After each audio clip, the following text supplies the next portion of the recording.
ఇందు నువ్వు ఎవరిని తాకనివ్వద్దు.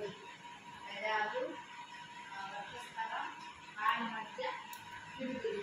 ఎవరైనా తాకితే ఈ విధంగా చేయండి. అంటే అరవండి, పరిగెత్తండి, చెప్పండి.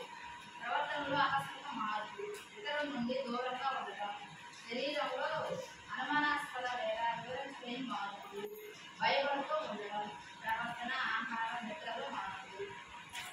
చెప్పండి.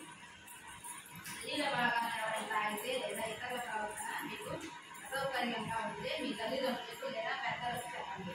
లేదా చైల్డ్ లైన్ 1098 లేదా పోలీస్ 100 లేదా ఉమెన్ హెల్ప్ లైన్ 101కు ఫోన్ చేయండి. శరీర భాగాలను ఎవరైనా తాకితే వద్దని అరవండి. శరీర భాగాలను ఎవరైనా తాకితే అక్కడ నుండి వేగంగా పరిగెత్తండి. మీ ఫిర్యాదు ఇందులో వేయండి. ఫిర్యాదు చేయడానికి అరవండి, పరిగెత్తండి. ఎవరైనా కానీ ఒక